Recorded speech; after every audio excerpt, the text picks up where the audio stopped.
ത്രിയേക ദൈവത്തിന് സ്തുതി.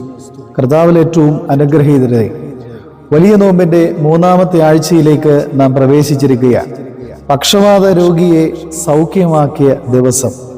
ഈ ദിവസം നാം ചിന്തിക്കുന്നത്, ഈ പക്ഷവാത രോഗിയെ ചുമന്നുകൊണ്ടുവന്നവരുടെ വിശ്വാസം കണ്ടിട്ട് യേശു അവനോട്, മകനെ, നിന്റെ പാപങ്ങൾ മോചിച്ചു തന്നിരിക്കുന്നുവെന്ന് പറയുന്ന ഒരു അനുഭവമാണ്.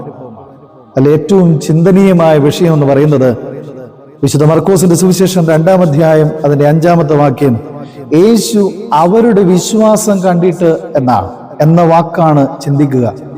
അവരുടെ വിശ്വാസം കണ്ടിട്ട്, ആ കൊണ്ടുവന്ന 4 പേരുടെ വിശ്വാസം കണ്ടിട്ട് യേശു പക്ഷവാത രോഗിയെ സൗഖ്യമാക്കി വിടുന്ന അനുഭവം. പ്രിയമുള്ളവരെ, നമ്മുടെയും ജീവിതത്തിൽ വിശ്വാസമുണ്ടാകണം എന്നതിനപ്പുറമായിട്ട് അനുഭവങ്ങൾ ഉണ്ടാകണം.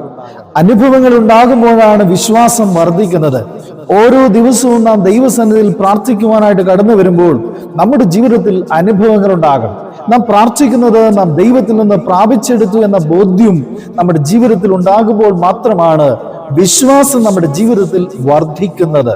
വിശ്വാസം വർദ്ധിക്കണമെങ്കിൽ അനുഭവങ്ങൾ ഉണ്ടാകണം. ഈ നാളുകളിൽ അനുഭവങ്ങൾ ഇല്ലാതെ പോകുന്നു. ഈ നാളുകളിൽ അനുഭവങ്ങൾ കുറഞ്ഞു പോകുന്നു എന്നതാണ് നമുക്ക് മനസ്സിലാക്കുവാൻ സാധിക്കുന്നത്.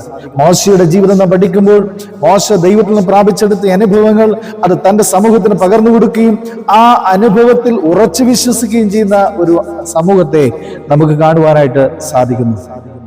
മോശ തന്നെ ഇസ്രായേൽ ജനതയെ നയിക്കുവാനായിട്ട് അടയാളങ്ങൾ ദൈവം കാണിച്ചു കൊടുത്ത അനുഭവങ്ങൾ നമുക്ക് അനുഭവിക്കാനായിട്ട് സാധിക്കും, നമുക്ക് മനസ്സിലാക്കുവാൻ സാധിക്കും. ആ അടയാളങ്ങളാണ് മോശയെ വിശ്വാസത്തിൽ വളർത്തിയത് എന്ന് നമുക്ക് മനസ്സിലാക്കുവാൻ സാധിക്കും.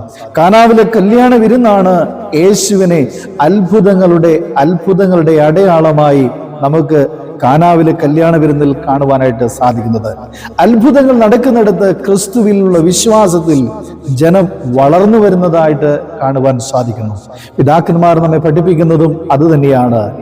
ഞങ്ങൾ കണ്ടതും ഞങ്ങൾ കേട്ടതും ഞങ്ങൾ തൊട്ടതും ഞങ്ങൾ രുചിച്ചതുമായ കാര്യങ്ങൾ, അത് നാം കാണുമ്പോൾ, നാം കേൾക്കുമ്പോൾ നമ്മുടെ ജീവിതത്തിൽ വിശ്വാസം വർദ്ധിച്ചു വരുന്നു.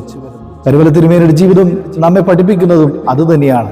ആഴപ്പെട്ട വിശ്വാസത്തിൽ ജീവിക്കുക. ആ വിശ്വാസത്തിന് അപ്പുറത്ത് മറ്റൊന്നുമില്ല എന്ന് നമ്മെ ബോധ്യപ്പെടുത്തുന്ന അനുഭവം. പ്രിയമുള്ളവരെ, നമുക്കും വിശ്വസിക്കാം. നാം വിശ്വസിക്കുന്നത് നമ്മുടെ ജീവിതത്തിന്റെ അനുഭവമാക്കി മാറ്റട്ടെ.